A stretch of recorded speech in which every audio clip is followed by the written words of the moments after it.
The preceding program was paid broadcast. Any ideas, comments, and opinion expressed by the program hosts do not necessarily reflect the views and opinion of the station. The program and its producers are not affiliated with the station. Maayo nga adlaw sa inyo nga tanan, mga abyan kag utod sa Ginoo. Nagapalayag naman sa kanginan, ining aton matag adlaw nga palatuntunan, tinapay sang kabuhi. Ang ini nga programa ginahalad sa pagtuon kag sa pagpamalandong sa pulong sa Ginoo, sa tinutuyo nga masugata naton si Kristo Jesus bilang aton nga manluluwas kag Ginoo sang aton mga kabuhi. Kag subong man nga magtubo kita sa bugay kag sa kaalam niya. Gani pagig-upod kamo sa akon, kay sa sulod sining 30 ka minutos, aton pagatalakayon ang pulong sang Ginoo.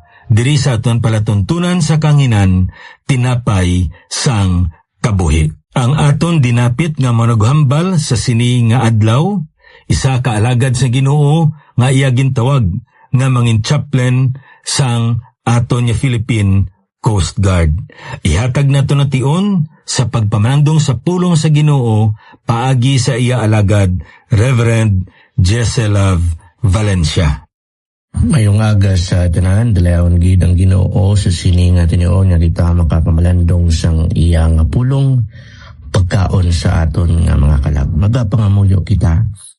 Salamat o Dios sa sini nga tinuon nga sa sining pagtuon namon sa imong nga pulong. Ikaw nagtugot nga kami makabugtaw. Ikaw nagtugot nga kami makapadayon sa sini nga pagpangabuhi kag hindi kami nagaisahanon. Bagkus kaupod namon ikaw. Kag sa Ginoo nga assurance nga ara ikaw dira bisan di namon makita. Dako ida nga pagpanghangkat, dako ida nga pagpabakod, dako ida Ginoo nga paumpaw sa amon. Kasi sini nga kabuhi nga puno sang kabudlayan, puno sang kasubo, puno sa mga pagtilaw. Kaya kami sang Dios nga wala nagabag-o, Dios nga gamhanan, kag Dios nga padayon nga magaupod sa amon, kag matutom sa adlaw nga tanan. Patuwara kami sa abot mga sala, kadibot dala sa mga tumagad, patako sa kabiga pag tawgod nimo mga kanakan, ilabi na gid sa amon nga pagpamalandong sang imong pulong.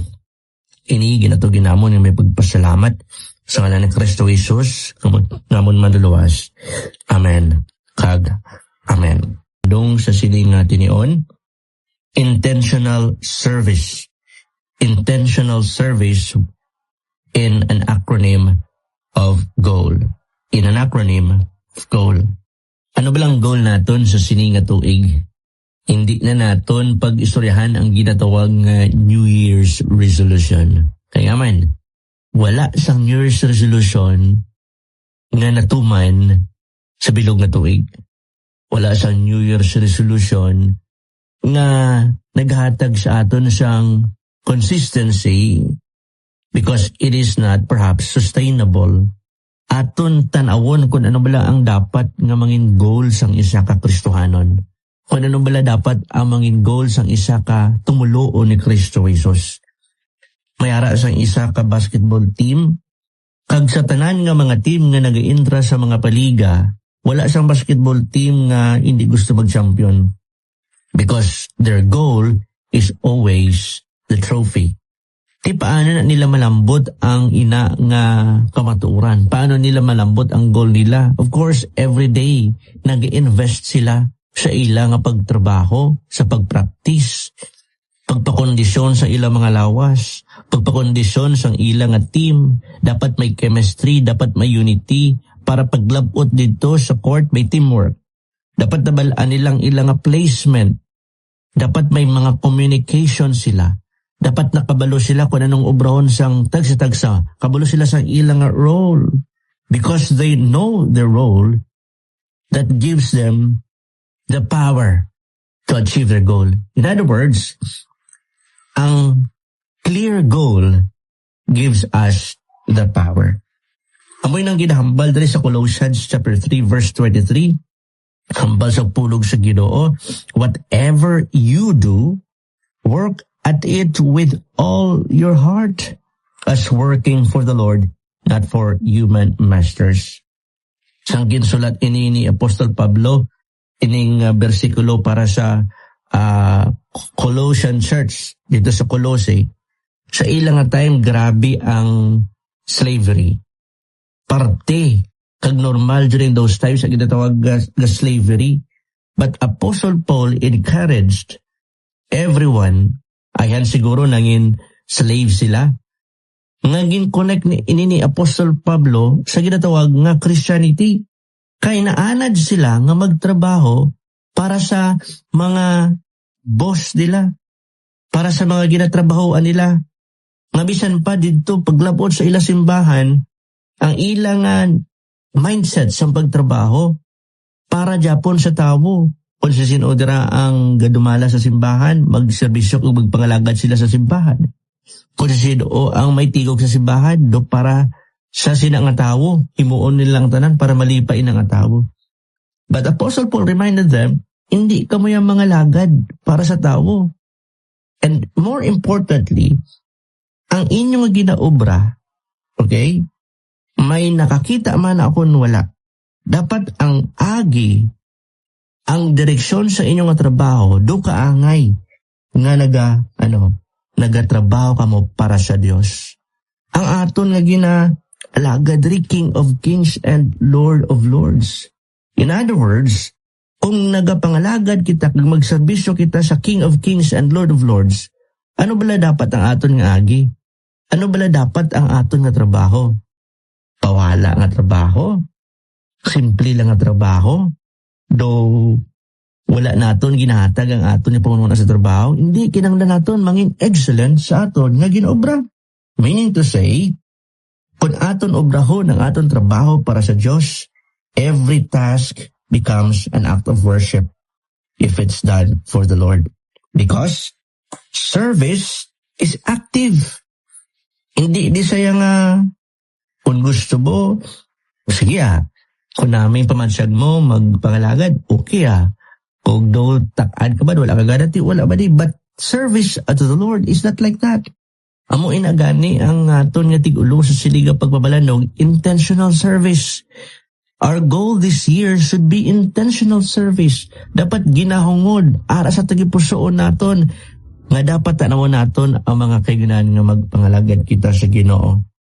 Because our service is for the Lord and directed towards Him. Our service must have a goal, not just activity, but purpose. And that leads us to point number 1, glorify God in service. Glorify God in service. Matthew 5:16, in the same way, let your light shine before others, that they may see your good deeds and glorify your Father in heaven. Pero ti klaro nga ginhambal diri sa Matthew chapter 5 verse 16, nga ginasugo kita nga dapat mag-obra kita sang maayo. Ginasugo kita nga dapat ang aton nga kabuhi masapuan kag makilalaan nga nagaobra sang maayo, mabuot, mabinuligon, may mga na ambag. But that doesn't mean sa mga naobra nimo sa mga kabuhi, hambalon nimong imo kaugalingon kag dapat gusto nimo mabatian sa mga tao ba? Maayo gina siya nga tao ya. Basko gina siya. Grabe gina siya kay damo gina siya nabuligan, grabe gina siya kay damo siya sang napasadya, grabe gina siya kay damo siya sang mga napalipay. Grabe gina siya kay sang naglig nga tuig, madamo siya sa mga tao nga natakdan sang ihom sila mga guya. Amo inabala ang endpoint sang sini nga mando sa aton nga dapat mag-obra kita sang kamayuhan, mag-obra kita sang maayo. Hindi. Ang endpoint sang sini nga sugo sa aton, we should glorify God in whatever we do, especially in service. Hambal dali sa katapusan sang sini nga bersikulo, and glorify your Father in heaven. Sino sa aton kita sang kandila? Tanang kita sang kandila, di ba? Kung ang kandila sa tunga sang kadudulman, kung ang kandila sa tunga sang brownout, nagahatag sang kahayag, wala kita nagadayaw sa kahayag sang kandila, kundi nagapasalamat kita sang isa ka tawo nga nagbutang dira sang kandila agud sila makakita. And that should be our mindset. Ginbutang lang kita dira sang Dios. Ginbutang kita sang Dios sa sininga iglesia. Ginbutang kita sang Dios sa kundiin man kita naghalin. But there will be coming a time na tapos na ang aton obligasyon, tapos na ang aton misyon, tapos na ang aton pagpasiga sa sina nga himaya sang Dios sina nga daog, and God will bring us to another place. But while you are here, whatever you do and wherever God will bring you, glorify God in service. Now the point is this, and the question to everyone, sa aton dara nga nagapalamati sa kanginan, does my service point people to me or to Christ? Basi may ara pa diri sa aton nga nagapamati nga gusto naton dayawon, kabalugid kita mga utod. Nga ang tao gusto sang dayaw, gusto niya ma-affirm, pero hindi amo sina ang gusto sang Ginoo. Ang kabaturan amo sini, the more that people will glorify God because of what we are doing in behalf of Him, the more that we are being affirmed. Tandaan tagid ina. But the more we wanted affirmation, the more that we will experience sorrow. The more that we become thirsty of fame, the more that we become thirsty of pride. Glorify God in service, and that is our goal for this year. Number 2, we need to obey God's command. Letter O. Obey God's command. Hambal sang pulong sang Ginoo diri sa Galatians 5:13, ginkat ko lang, but the whole verse will tell us, you, my brothers and sisters, were called to be free. But do not use your freedom to indulge in the flesh. Rather, serve one another humbly in love. May tendency kita nga mga tao nga kung aton lang gina pasagdan aton kaugalingon, hindi kita ya magserbisyo sa iban. Ang gusto naton ya, ang iban magaserbisyo sa aton. Ang gusto lang niya sa ulo naton kung anong maganar naton. May makuha ko dahaw. Anong mahatag niya sa akon haw? Bebe, ipakilala na siya sa akon, be. Ay, amula na siya. Ano man ang pamayo niya man. Amula ng insura niya. May maambag na siya sa kabuhi ko. Basi siya pa na yung noon na may makuha sa akon. Hindi ko na ya. But the Word of God is telling us, serve one another humbly in love. Grabe ang pangunahuna sa sinang bersikulo. Kay ang iya nga picture, alagaran nimo ang isig kapareho. Alagaran nimo ang imo nga utod sa Ginoo. Alagaran nimo ang iglesia kaangay siyang isa ka. Well, we are not saying nga magbayo ka, magporma ka nga do isa ka slave, isa ka sulugoon. But the point is, be devoted in service. Amo ning mando sa aton sa Ginoo. Yes, you wanted to glorify God in service. Number 2, when you serve, be devoted. Kag amo nang gusto sang Ginoo ang mando niya sa aton. JL, kung ikaw magpagalagad, dapat ibutang ang imo nga kabug-usad. Dapat arang imo tagipusoon. Dapat arang imo nga presence of mind. Pakitaan naton dira ang word nga selfless. Pakitaan naton dira ang word nga unconditional love. Hindi mo pagtanawon ang imo kaugalingon while you are served. Ay, kahuluya man naman. Ay, do ako lang niya ang nagapanghinilhig diri ang iba nyo dalain nila ubrahaw. Without conditions, bayaran man ako o kun wala. May sweldo man ako o kun wala. May magpasalamat man sa akon o kun wala. May nakakita man sa akon o kun wala. May nagpalakpak man sa akon o kun wala. Padayon ako nga mag-serbisyo kag magapangalagad. Ano ginobra ni Jesus Christ sa ares sa kalibutan? In John chapter 13 verses 14 to 15, ang istorya si Hesus Kristo naghugas siya sa tiil sa iya mga disipulo. Ang istorya mo sini, sang sila nagtipon-tipon, kaugalian na dapat ang imo nga tiil matinlo magsulod ikaw sa kabalay kaysa uda. Wala pa sila sa sapatos o rubber shoes. Kag kita, ikaw, kag ako, makarelate, magpasulod kita diri sa ato, di ka, gasibahay, sa lutak. Kag kung hindi sa lutak, kung mainit, mayabok. Di mo na tiil ko nakasilila sila niya, puno na sa higko. Kag di wala sa ilaya sang may manghugas. Kag dapat, maghugasay sila. But look at Jesus here. Wala nagabal si Jesus, wala ako choice. Ako na lang kay ako ang pinaka-humble nga leader, hindi mo sila. But Jesus Christ intentionally showed an exemplary example of what it is like to serve humbly in love. Si Jesucristo nga hari sa mga hari, Diyos sa mga Diyos, ginbayaan ang himaya sa langit agud, magpakita sa pagpalangga sang Diyos, ginugasan ang tiil siya mga disipulos, nga magpakita sang ginatawag nga servant leadership, service in love, tugod gusto ni Kristo Jesus, nga hindi lamang sa tinion nila, kundi hasta sa tinion naton subong, magatudlo si Kristo Jesus, nga pwede gid kita gali makapangalagad, bisan sino kita, bisan anong aton ginoobra, kag bisan ano ang aton nga kahimtangan sa kapuhi. Nang pamangkot sa aton sa sining nga tinion, amo sining, ano balang pagtanaw naton sa pagpangalagad? Mando bala halin sa Dios? O kon option lang? Kung okay sa aton nga magpangalagad, magserbisyo, okay O kon sa ladlaw nga tanan, ginatuman naton ang mando sang Dios. Amo ina sa ikatatlo nga punto diri, gina-remind kita as our goal for this year, an intentional service. Number 3, we need to avail opportunities to serve. Avail opportunities to serve. Hambal sa Ephesians 5:15-16.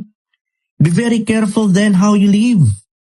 Not as human, not as unwise, but as wise, making the most of every opportunity because the days are evil. Sa ibang translation, redeeming the time because the days are evil. Ang time dira. Iya sina nga ambot sing ganon sa original nga lengguwahe, appointed time. Making the most of every appointed time. Kabulo-kabulo sa kasadlo-adlaw, mayara kita sang oportunidad nga magserbisyo, magpakita sa pagpalangga sang Dios. Sang kagapon ato kami sa festive mall, nagpakonsulta kami sang amon nga anak. Ara ako sa sagwa pa may mga transactions akong may gina-communicate ako through my cellphone. Malapit ako sa escalator kaya kami sa second floor rather. Ang isa ka pamilya, may ara sila isa ka anak. Kag ang nanay kag tatay, nakapanawag na sa escalator. Tido kalain naman siguro nga ara na siya sa tunga-tunga. I don't know for whatever reason why nila natulog pangdan nga ila bata, siguro wala sa ila. Or nagakaon-kaon to sang potato fries. Kag siyang na-realize ang bata niya nga to niya ginikana, nadlok na siya magpanaog. Pagkatanaw lang ko, I can continue with my transaction and just let the kid wait for his parents. Nakwaon siya. But then, nakitaan ko ang opportunity na makapangalagad without conditions, but with love of God. Tatuan ko ang bata, ginpakalma ko siya, kaya nakulban siya ngayon maginikan na tunas dalom, kaginubdan ko siya papanaog. And you know, a simple thank you from the mother means a lot, not only to me, but the God that I serve. Amo man inang ginobra sang isa ka good Samaritan, that Samaritan could have done another thing. Kaya nga man, hindi niya pwede buligan ng isa ka Hudiyo. Hindi niya pwede buligan ng isa ka Israelinhon. But then, nakita siya sang oportunidad nga magpangalagad. Bisan sinuna nga tao, bisan hindi ko na siya kilala, mangalagad ko sa iya. That is availing opportunities to serve. That good Samaritan helped because he has love. He was moved with compassion. Ano bala ini sa aton? Pwede kita maging good Samaritan sa adlaw nga tanan. Whatever we do and whenever we are, hindi natin kinahanglan maging milyonaryo. What we only need to have is sensitivity to that opportunity. Because every day, God is what bringing us to opportunities that we can serve. Be sensitive so that you can avail. Now for this week and for the months to come. For this week and for the months to come. Look for one opportunity to serve. Grab that opportunity to serve. And that leads us to the last point. Bisan pa okay ang imo nga pagpangalagad nami initanan, nami isa pananawan sa ibang nga tawo. Kung hindi siya napundar sa pagpalangga, wala japon ina sang pulos. Love is the foundation of service. Hambal sang 1 Corinthians 13:3, without love, I gain nothing. Ang love na ginahambal dari, dapat nakapundar siya sa nature sang Ginoo. Who is God? He is immutable. He doesn't change. Wala sa nagabaylo-baylo. He is a faithful God. His faithfulness and grace are new every morning. He is a he is a God that loves without condition.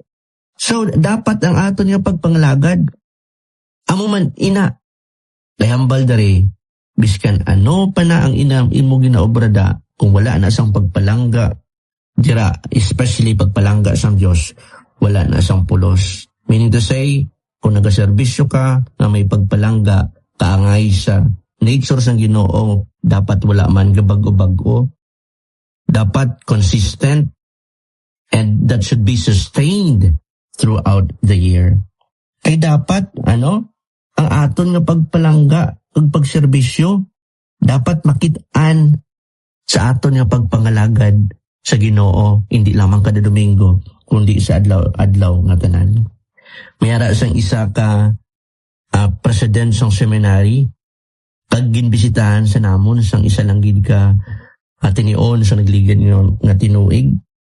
Na-amaze kami, kay sang ara na kami sa kalanaan, nagtindog siya. Nagkuha siya sang tubig. Abi namon, butang niya lang sa lamesa, pero ginkuha niyang isa-isa namon ka baso. Mga 8 kami to kabilog, kag ginpangsudlan niya sang tubig. Aba namon, hindi na sir. Kami na lang.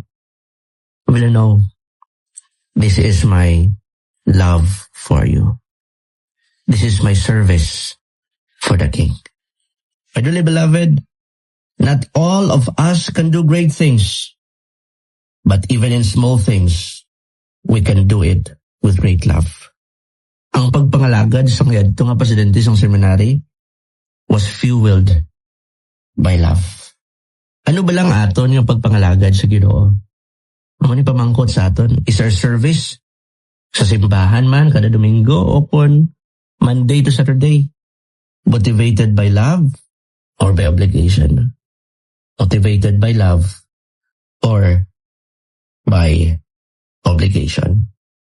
Again, sa aton yung pagtakop, tanawan naton, ang goal naton, first, to glorify God in service, to obey His command, to avail every opportunity, kag dapat may love ang aton yung pagserbisyo. Mark 10:45, Jesus came to serve, not to be served.